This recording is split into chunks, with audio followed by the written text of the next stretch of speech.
Welcome to my channel one vision MBBS. आज का हमारा टॉपिक है हीमोफीलिया। ओके, इस वीडियो में हम हीमोफीलिया के टाइप्स के बारे में, उसकी pathogenesis, clinical manifestation, lab diagnosis and treatment के बारे में समझते हैं। ओके, तो फर्स्ट हम समझते हैं कि हीमोफीलिया क्या है। हीमोफीलिया एक कोएगुलेशन डिसऑर्डर है, क्लॉटिंग फैक्टर डिसऑर्डर है, जहाँ पे उसकी डिफेक्ट की वजह से, कोएगुलेशन डिफेक्ट की वजह से एबनॉर्मल ब्लीडिंग देखने को मिलती है। ओके, तो फर्स्ट हम जनरल कॉन्सेप्ट समझते हैं कि जनरल कॉन्सेप्ट में क्या आपको याद रखना है कि जो कोएगुलेशन होता है वो टू पाथवे के थ्रू होता है, इंट्रिंसिक पाथवे और एक्सट्रिंसिक पाथवे। और दोनों ही पाथवे में पता है कि जो प्लेटलेट के अलावा कई इंट्रिंसिक फैक्टर और एक्सट्रिंसिक फैक्टर इंपॉर्टेंट है, जिसमें क्लॉटिंग फैक्टर भी इंक्लूड्स होते हैं, जिसकी वजह से ब्लड कोएगुलेशन होता है। ओके, और कहीं भी डिफेक्ट हो उसकी वजह से हमारा जो ब्लड कोएगुलेशन नहीं होगा और जो एबनॉर्मल ब्लीडिंग देखने को मिलता है। ओके, तो यहाँ पे मैंने लिखा है कि bleeding haemophilia is a coagulation disorder, जहाँ पे हमें एबनॉर्मल ब्लीडिंग देखने को मिलती है। तो यहाँ पे मैंने लिखा है कि bleeding due to the coagulation disorder, वहाँ पे हमें देखने को मिलती है defect in the coagulation factor और क्लॉटिंग फैक्टर। ओके, वो उसके टू टाइप्स होते हैं, इनहेरिटेड कॉज और एक्वायर्ड कॉज। इनहेरिटेड में आपको क्या याद रखना कि haemophilia A, haemophilia B, von Williams disease. Okay, और एक्वायर्ड में आपको याद रखना है कि vitamin K deficiency and disseminated intravascular coagulopathy. Okay, जो डीआईसी है वो हम सेपरेट वीडियो में डिस्कस करेंगे। ओके, तो यहाँ पे हम देखते हैं हीमोफीलिया ए के बारे में। सो हीमोफीलिया ए क्या है कि मोस्ट कॉमन हीमोफीलिया है। जो यहाँ पे हीमोफीलिया ए, बी और सी, उसमें से मोस्ट कॉमन हमें देखने को मिलता है हीमोफीलिया ए, उसे हम कहते हैं क्लासिकल हीमोफीलिया। और ये क्या है कि मोर कॉमन हमें मेल में देखने को मिलता है। हीमोफीलिया ए और हीमोफीलिया बी दोनों ही मोस्ट कॉमन मेल में हमें देखने को मिलते हैं। ओके, और वो एक एक्स लिंक्ड रिसेसिव डिसऑर्डर है। ओके, तो यहाँ पे हीमोफीलिया ए में क्या होता है कि जो म्यूटेशन होता है F8 जीन में, उसकी वजह से जो क्लॉटिंग फैक्टर 8 है उसकी डिफेक्ट होती है, और क्लॉटिंग फैक्टर 8 की डेफिशिएंसी और डिफेक्ट होने की वजह से जो हमारा जो इंट्रिंसिक पाथवे है, उसमें जो इंट्रिंसिक पाथवे वो नहीं होगा, उसकी वजह से ब्लड कोएगुलेशन नहीं होगा और हमें यहाँ पे एबनॉर्मल ब्लीडिंग देखने को मिलती है। ओके, तो यहाँ पे मैंने लिखा है कि haemophilia A is a x link inherited disorder, जहाँ पे हमें डेफिशिएंसी देखने को मिलती है फैक्टर नंबर 8 की, क्योंकि यहाँ पे जो म्यूटेशन होता है F8 जीन म्यूटेशन होने की वजह से यहाँ पे फैक्टर नंबर 8 की डेफिशिएंसी होती है। ओके, और यहाँ पे जो डेफिशिएंसी होती है वो मेनली क्या होती है, जो क्वांटिटेटिव डेफिशिएंसी होती है। मतलब यहाँ पे जो फैक्टर नंबर 8 है उसका जो लेवल होना चाहिए वही डिक्रीज होता है, इसकी वजह से यहाँ पे फैक्टर 8 की डेफिशिएंसी होती है वो, और मेजर रोल होता है, वो 90% होता है।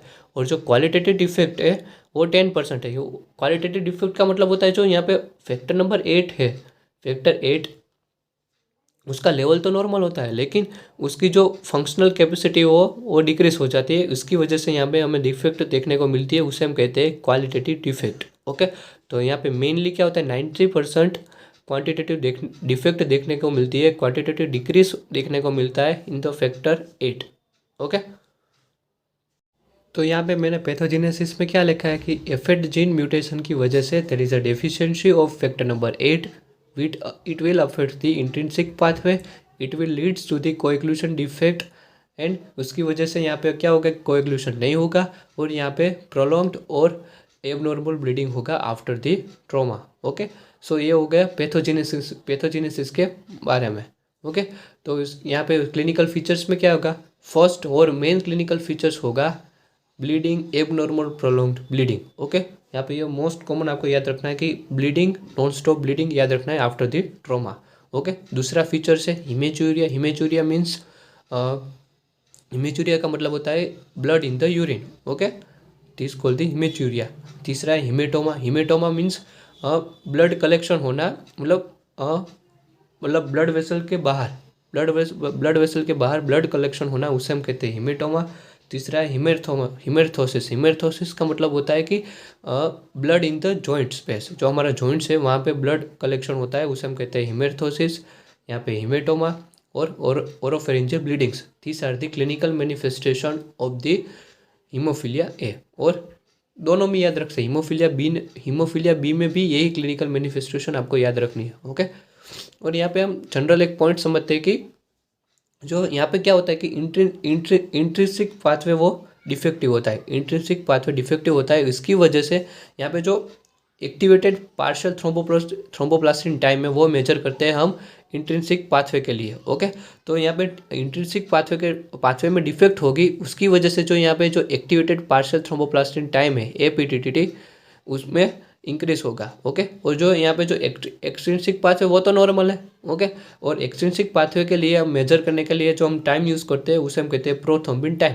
और यहाँ पे जो एक्सट्रिंसिक पाथवे में कोई डिफेक्ट नहीं होगी, इसलिए जो यहाँ पे जो प्रोथ्रोम्बिन टाइम है वो नॉर्मल होगा। और यहाँ पे जो इंट्रिंसिक पाथवे डिफेक्ट होगी उसकी वजह से जो APTT है वो इंक्रीज होगा। ओके, तो यहाँ पे मैंने लैब इन्वेस्टिगेशन में हम क्या लिख सकते हैं कि प्रोथ्रोम्बिन टाइम है वो नॉर्मल होता है, APTT है वो इंक्रीज होता है, और यहाँ पे जो ब्लीडिंग टाइम है वो भी इंक्रीज होता है in the severe cases. Okay, क्योंकि यहाँ पे जो मैंने लिखा था बताया था ना कि जो ट्रॉमा होगा उसके बाद जो यहाँ पे ब्लीडिंग होगी वो नॉन स्टॉप होगी, वो प्रोलॉन्ग ब्लीडिंग होगी for the long time. Okay, तो इसकी वजह से यहाँ पे जो ब्लीडिंग टाइम होगा वो भी इंक्रीज होगा।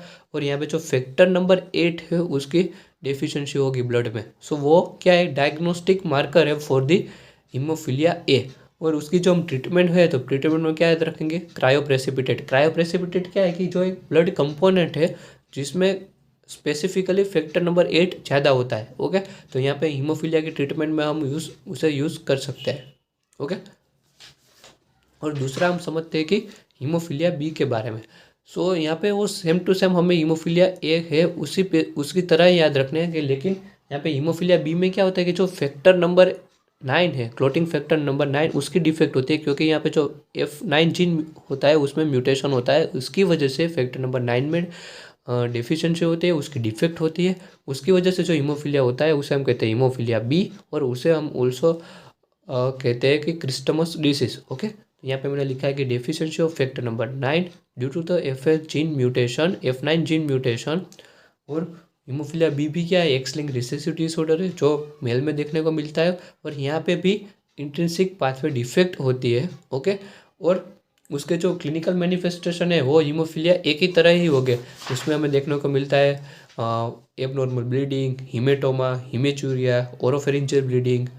सो यहाँ पे हीमोफीलिया बी और क्लोटिंग फैक्टर 9 की डिफेक्ट होने की वजह से यहाँ पे जो लैब इन्वेस्टिगेशन है वो भी सेम होगी। प्रोथ्रोम्बिन टाइम नॉर्मल होगा, APTT इंक्रीज होगा, ब्लीडिंग टाइम भी इंक्रीज होगा, और यहाँ पे जो फैक्टर नंबर 9 है वो डिक्रीज होगा हीमोफीलिया बी में।